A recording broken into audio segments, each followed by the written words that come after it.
If your life were a book and you were the author, how would you want your story to go?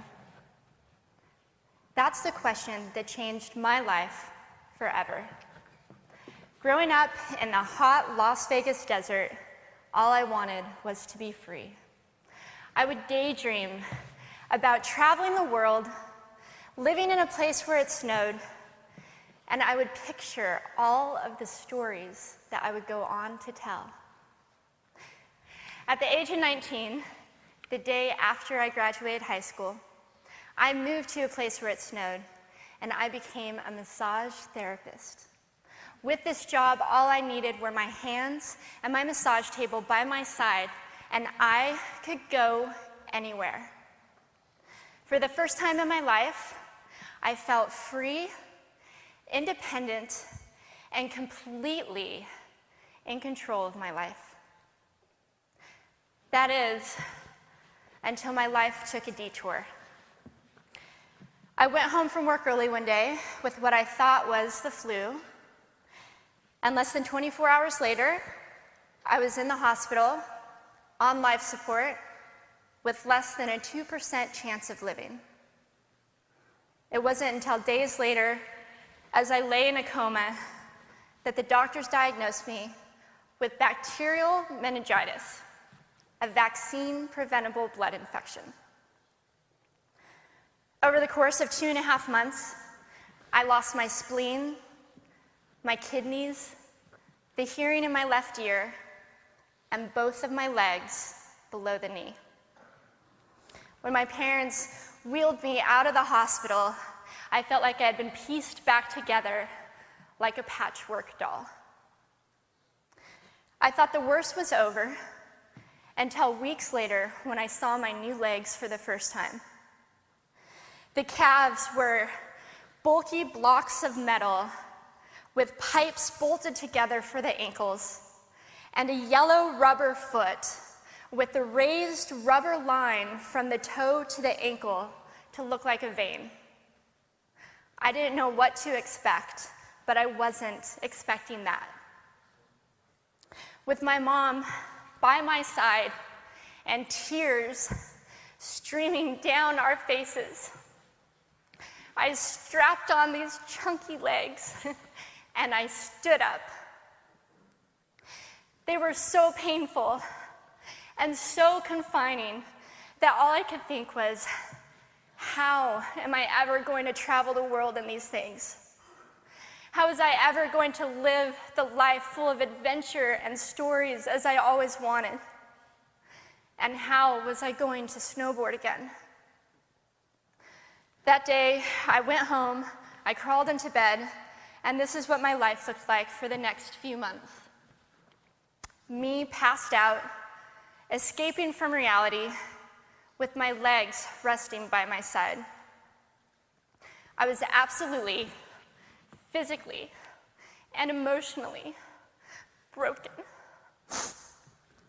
But I knew that in order to move forward, I had to let go of the old Amy and learn to embrace the new Amy. And that is when it dawned on me that I didn't have to be 5'5" anymore. I could be as tall as I wanted.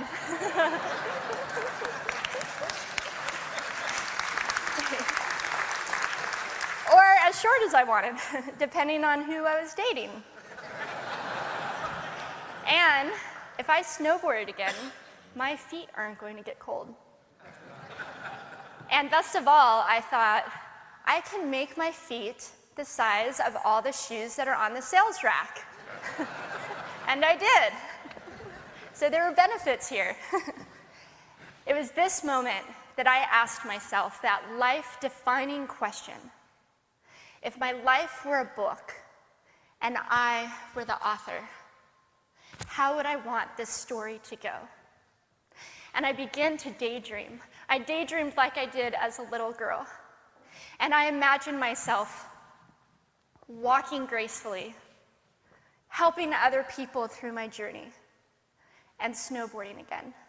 And I didn't just see myself carving down a mountain of powder, I could actually feel it. I could feel the wind against my face and the beat of my racing heart as if it were happening in that very moment. And that is when a new chapter in my life began. 4 months later, I was back up on a snowboard. Although things didn't go quite as expected, my knees and my ankles wouldn't bend, and at one point, I traumatized all the skiers on the chairlift when I fell, and my legs, still attached to my snowboard, went flying down the mountain. And I was on top of the mountain still. I was so shocked. I was just as shocked as everybody else, and I was so discouraged, but I knew that if I could find the right pair of feet, that I would be able to do this again. And this is when I learned that our borders and our obstacles can only do two things. One, stop us in our tracks, or two, force us to get creative. I did a year of research, still couldn't figure out what kind of legs to use, couldn't find any resources that could help me. So I decided to make a pair myself. My leg maker and I put random parts together, and we made a pair of feet that I could snowboard in. As you can see, rusted bolts, rubber, wood, and neon pink duct tape. And yes, I can change my toenail polish.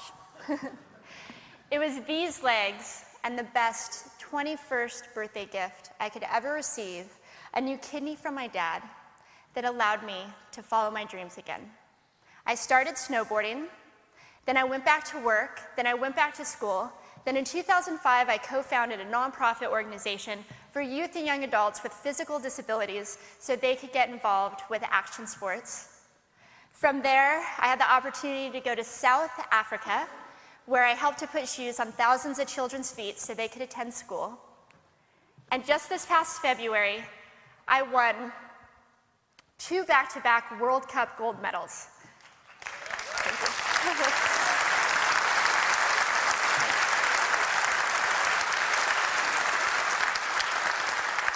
Which made me the highest-ranked adaptive female snowboarder in the world. 11 years ago, when I lost my legs, I had no idea what to expect. But if you asked me today if I would ever want to change my situation, I would have to say no. Because my legs haven't disabled me. If anything, they've enabled me. They've forced me to rely on my imagination and to believe in the possibilities. And that's why I believe that our imaginations can be used as tools for breaking through borders.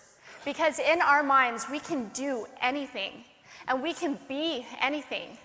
It's believing in those dreams and facing our fears head on that allows us to live our lives beyond our limits.